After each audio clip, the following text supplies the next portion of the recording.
Hello everyone, in this video, I'll be translating and summarizing the latest Urdu broadcast by Moeed Pirzada to make it accessible for our English-speaking audience. Let's go through the key developments and insights in Moeed Pirzada's words. There are many interesting and important developments happening, which are also related to Pakistan, where, once again, Imran Khan has achieved a significant legal victory when the Chief Justice of Pakistan's Supreme Court, heading a three-member bench, accepted the bail petitions in all 8 of the cases from May 9, 2023 for Imran Khan. What is this matter? I will discuss that, but first let me lay out the map of the rest of the world for you. These developments are also related to India, China, Afghanistan and the United States. When you see that China's Foreign Minister, Mr. Wang Yi, is on a stormy tour of this region, it really signals just how tense things are becoming. In the first 2 days he was in New Delhi, India, where crucial talks were held regarding border disputes and bilateral relations between the two countries. He also met with Prime Minister Narendra Modi. After that he went to Afghanistan and now he is in Islamabad. But as soon as he left India, India conducted a test of its Agni 5 missile, which is an intermediate or medium-range ballistic missile. Unofficial sources tell the media that this missile could target any city, port or seaport in China. In the last 24 hours, Pakistan has also formally launched its Army Rocket Force, which was announced by Shahbaz Sharif on August 13th or 14th. Meanwhile, the President of the United States, Donald Trump, who seems to surprise the world every week, has sent American destroyers and warships towards the Latin American country Venezuela. These ships have reached there, effectively surrounding the country. It's said they will stay there for several months to block the route of narcotic traders. But what's the real story? I'll share some comments on that too. But as the saying goes, charity begins at home, so let's start with Pakistan.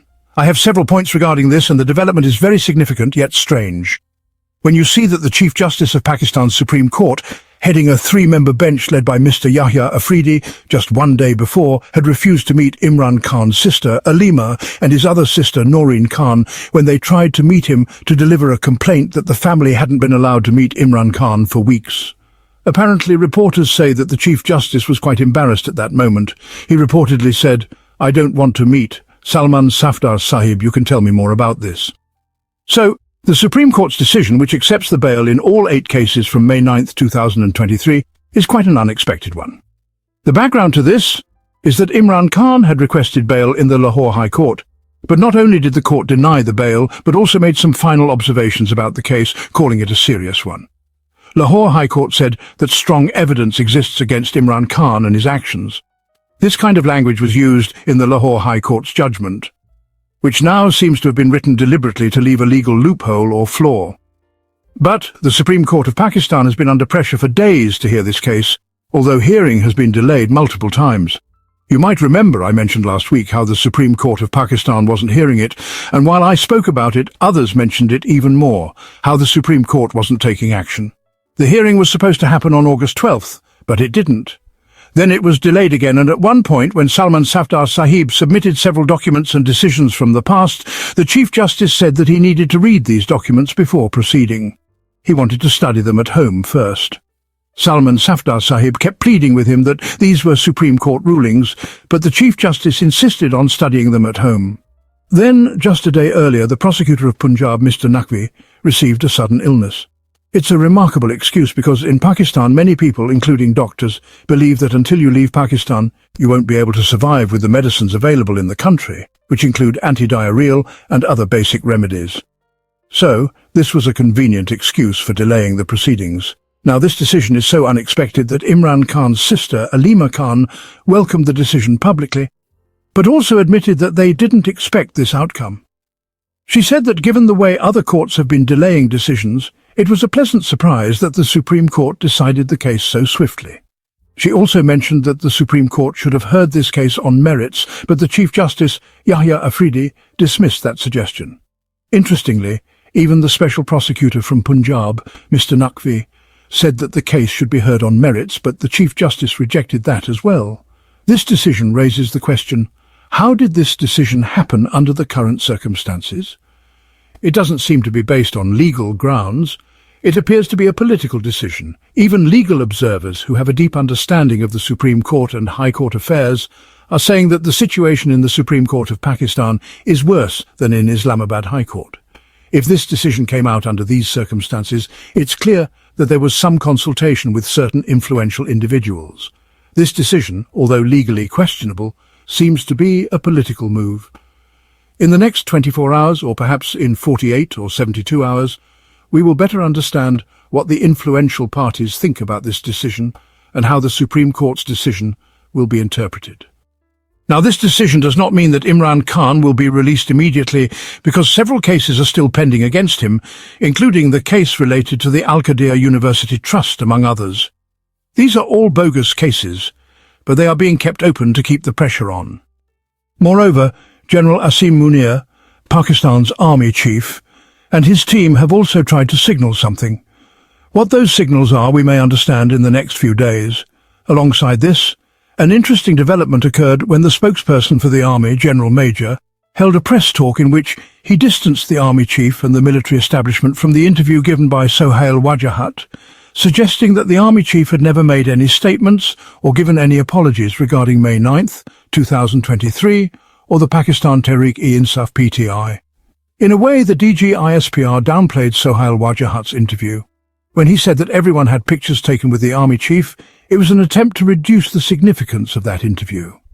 This comment is noteworthy because Sohail Wajahat had posted a picture on his Twitter handle where he was looking away from the camera while the army chief was looking directly into the lens. Now, why do I say this is a political matter? If you recall the drama that was on Netflix some time ago, this is not a legal issue, it's a political one. And in the past 24 hours, you may have heard about Dr. Shahbaz Gill and Imran Riaz Khan sharing details about how efforts are being made to break Imran Khan's spirit while he is in jail.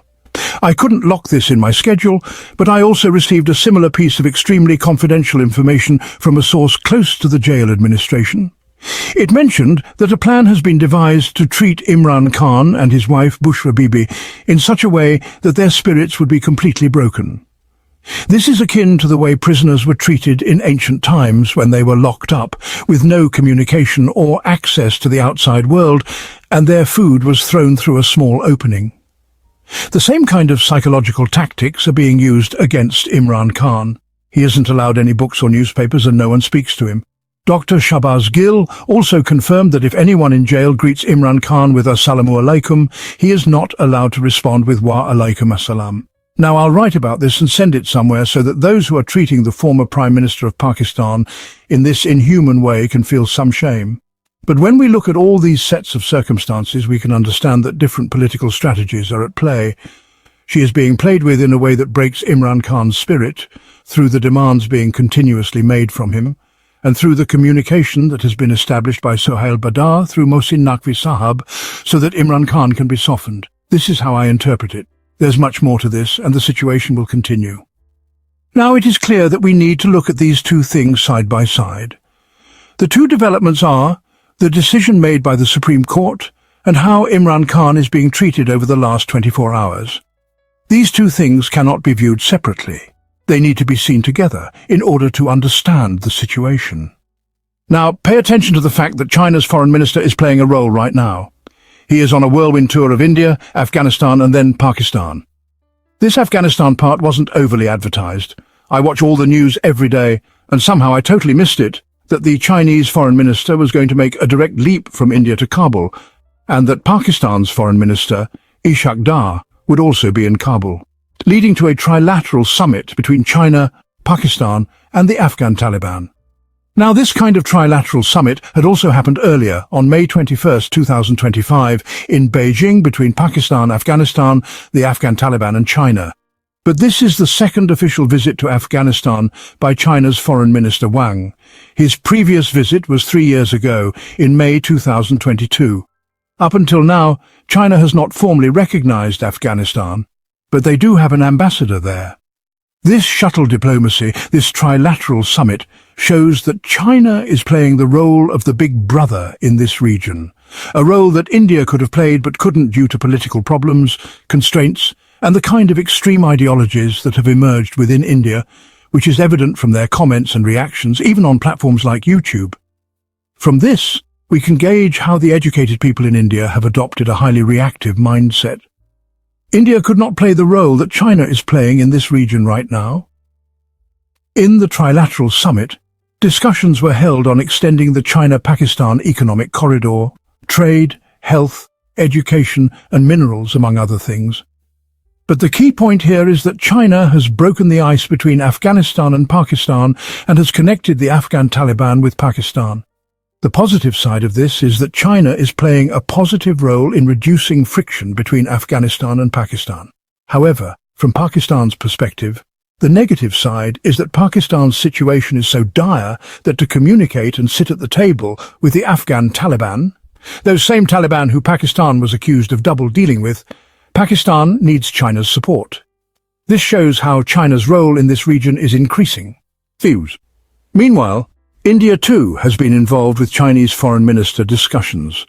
Meetings with India's National Security Advisor Ajit Doval, Foreign Minister S. Jaishankar, and even with Prime Minister Narendra Modi are significant. These engagements come at a time when tensions between India and the United States are high. China has also offered rare earth metals and technology to India, including advanced tunnel boring technologies. Additionally, both countries are set to resume direct flights that were suspended during the COVID-19 pandemic, and bilateral trade will start again using local currencies. This move is being seen as a shift away from the dollar-dominated trade system. Donald Trump is particularly upset about this as countries like Russia, China and India, which are members of BRICS, are increasingly undermining the dominance of the American dollar. On the other hand, in response, India recently tested its Agni 5 missiles successfully, and Pakistan has also initiated its army rocket force. Some people seem to be resigned to living life in such a manner, and this is how India-Pakistan relations seem to be proceeding. Now moving to the next topic, I'd initially not planned to give a lecture on Urdu, but I had a substantial discussion in English with Professor Christian Fair from George Washington University. She is an expert on the Pakistani military and has written extensively on it. I want to share some clips from that discussion. One major issue she raised was that she used a term that has drawn a lot of criticism in Pakistan, especially from those who accuse her of being unfair to Pakistan. However, the truth is that her criticism is not directed at the Pakistani people or the civilian government, but at the military generals who have shaped the country's policies. Christian Fair has been critical of the Pakistani military, and no one can dispute that she is one of the foremost scholars on South Asian security dynamics. In this discussion, she argued that Donald Trump's policies were damaging to India, and that these policies were increasing the difficulties faced by Prime Minister Narendra Modi.